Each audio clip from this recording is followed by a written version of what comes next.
বিশ্বাস করুন, এখন আর টমেটো সস দোকান থেকে কেনার কোনো প্রয়োজন পড়বে না। আপনারা বাসায় খুব সহজেই দোকানের মতো করে টমেটো সস তৈরি করতে পারবেন। কিভাবে তৈরি করবেন সেটাই আমি আপনাদেরকে দেখিয়ে দিচ্ছি। তো আমি এখানে টমেটো সস তৈরি করার জন্য 1.5 কেজি টমেটো নিয়েছি। এরপর টমেটোর গায়ে আমি হালকা করে চিড়ে নিচ্ছি। আপনারা চাইলে টমেটোগুলোকে বড় বড় বা গোল গোল করে কেটে নিতে পারেন। এরপর বড় একটি হাঁড়ির মধ্যে আমি চিড়ে নেওয়া টমেটোগুলোকে দিয়ে দিব। এরপর এর মধ্যে 2টি মিডিয়াম সাইজের রসুনের কোয়া দিয়ে দিচ্ছি, আস্ত রসুনের কোয়া দিচ্ছি।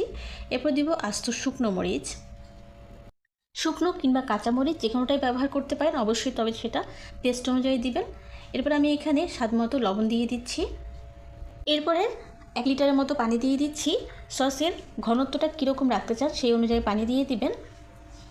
এই পানিটা দিয়ে কিন্তু আমরা সসটা তৈরি করব, তাই এর মধ্যে আর এক্সট্রা করে কোনো পানি দেব না।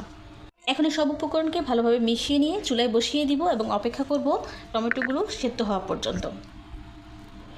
টমেটোগুলো সেদ্ধ হয়ে গেলে চুলা থেকে নামিয়ে সম্পূর্ণরূপে ঠান্ডা করে নিয়ে এর উপরে যে খোসাটা আছে সেটাকে ছাড়িয়ে দিব।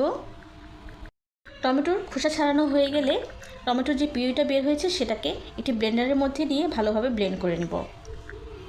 এবারে ফাইনালি টমেটোর সসটাকে তৈরি করে নিব। তার জন্য আবারও চুলায় হাঁড়ি বসিয়ে দিয়ে 1.5 কাপের মতো পানি দিচ্ছি।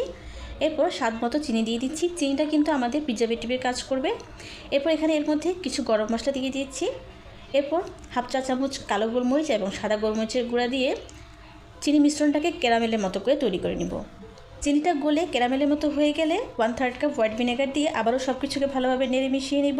টমেটোর পিউরিটা আলাদা করে নেওয়ার পর যে পানিটা ছিল সেটাকে একটি ছাঁকনির সাহায্যে ছেঁকে এর মধ্যে দিয়ে দিব। এরপর দিচ্ছি 2 চা চামচ শুকনো মরিচের গুঁড়া, 1 চিমটি কাশ্মীরি মরিচের গুঁড়া, আবারও দিচ্ছি 1/2 চা চামচের মতো লবণ। নেড়ে সব কিছুকে ভালোভাবে মিশিয়ে নেওয়ার পর ব্লেন্ডারে টমেটোর যে পিউরিটাকে পেস্ট করেছিলাম সেটি এর মধ্যে দিয়ে দিয়েছি। জাল দেওয়ার পর যখন এরকম ঘনত্ব চলে আসবে তখনই আমি এর মধ্যে 1 টেবিল চামচ কর্নফ্লাওয়ার নরমাল পানিতে গুলিয়ে এর মধ্যে দিয়ে দিয়েছি। বাস আর কিছুই লাগছে না, এখন শুধু জাল দিয়ে সসটাকে একটু ঘন করে নিয়ে চুলা থেকে নামিয়ে ঠান্ডা করে নিব।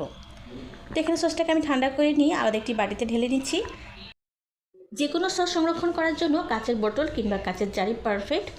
তো এই রেসিপিটার কিন্তু ডিটেলস একটি ভিডিও আমার ইউটিউব চ্যানেল এবং ফেসবুক পেজে আছে, যদি মিস করে থাকেন তাহলে একবার দেখে নিতে পারেন। কাচের জারের মধ্যে সসটাকে ঢেলে দিয়ে নর্মাল ফ্রিজে রেখে সংরক্ষণ করতে পারেন 5 থেকে 6 মাস।